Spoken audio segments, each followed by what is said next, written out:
umman narsii gaafa ummata tuulamaa jarri kun buqqisan simatu ati kofti kottu amantii kee achi gatiin jenne Gabriel isaa wajjin Gorgisii wajjin simatee bar umman narsii maaluma isin godhe umman narsii dhugumatti ilmi namaa galata namarraa qaba yoo ta'e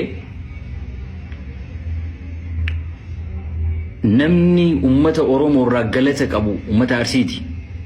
Oromoota hundarraa warri Wallaggaan jahannamii lafarraa godhanii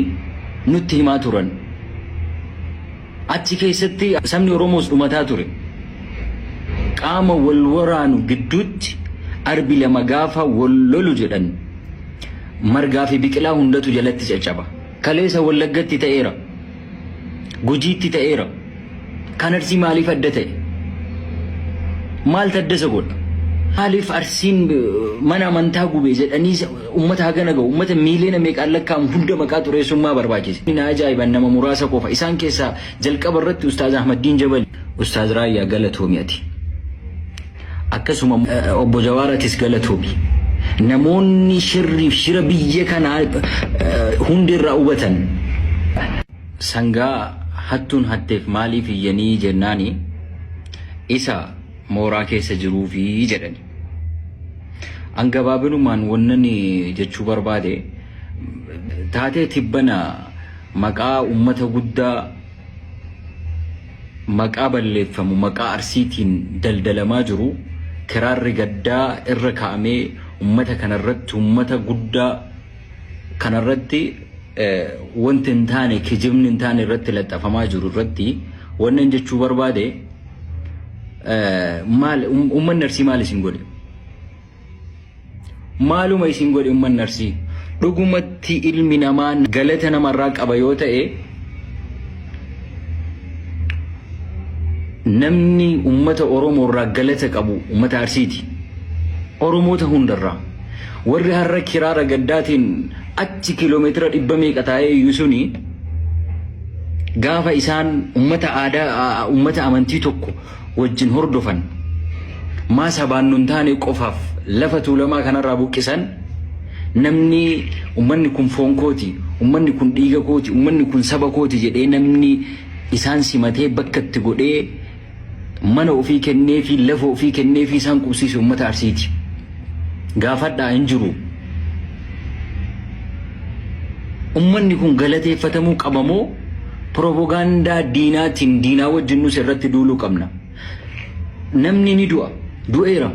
waggoota darbe waggoota 6-7 darbe Wallaggatti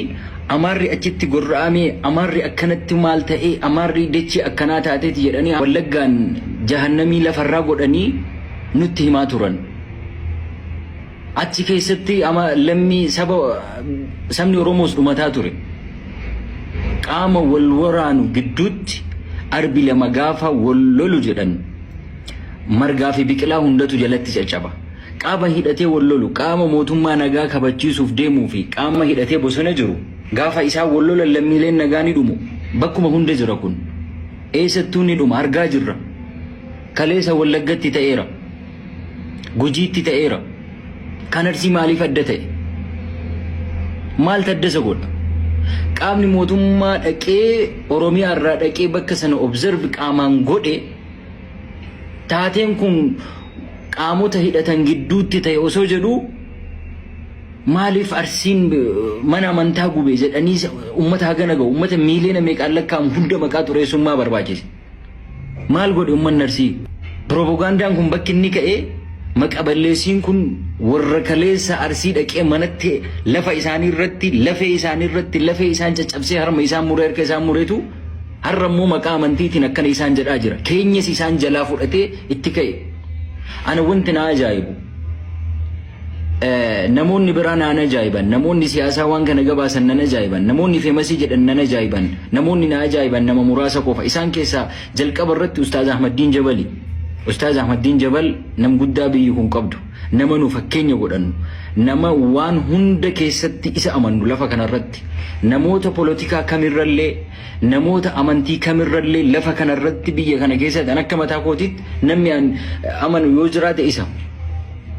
garuu akka barreeffama irraa hubadhetti أكم بريفما أستاذ أحمد دين جبل الراهوبة دتي بريفم نساني سرمتي ومن نرسي ومانغوني قام هيدته جدود فكينياف وقاتو كدورا نانو سركات أرسي كيست سركتي والورانسي جدو قاموت هيدتني بسون زرن قاموت موتوما جدود تتأيرا غافا كنتو أمني نغان dubartiin daa'ima qabattee bakka dhaqxu dhabdeetti manni irratti gubateera qotiyyoon isaanii fudhatameera san keessa gareen ummata saamus faca'ee ummata saamaa ture maa gaafa sananiyyani warri harrayyan maaliif hin iyyamne silamoo ummanni lammiiwwan sadarkaadhaan levelii qabantu jira dhuguma osoo yoo nageenya biyya kanaati yaanna taate yoo lammiileen hundi qixa wal sirriidhaan haa jiraatan amantiin hundi wal danda'anii mirga walii eeganii wal kabajanii wajjin haa jiraatanii taate qaamota hidhatanii jiruurraa beekamtii fi beekumsa keessaniin fayyadamaatii humna keessan fayyadamaatii qaamota hidhatanii jiranii fi qaamota mootummaa irratti dhiibbaa geessisaatii nagaa buusaa kana achi boru lolli gidduu qaama hidhate lamaanittiin ka muslimni sin du'a masjidni sin gubata kristaanni sin du'a beete kristaanni sin gubata kun bakka lolaa kamirrallee waan jiruudha kanaan achi ummanni arsii akkana godhee ummanni arsii akkanatti kristaanatti duule wanni jedhamu ija kamiinuu fudhataman qabu warroota achi jiru gaafadhaa yoo dhaqxanii addan baafatiin warroota dhaqee irraa adda baafadhaa duulli maqaa arsiitiin geggeeffamu tokko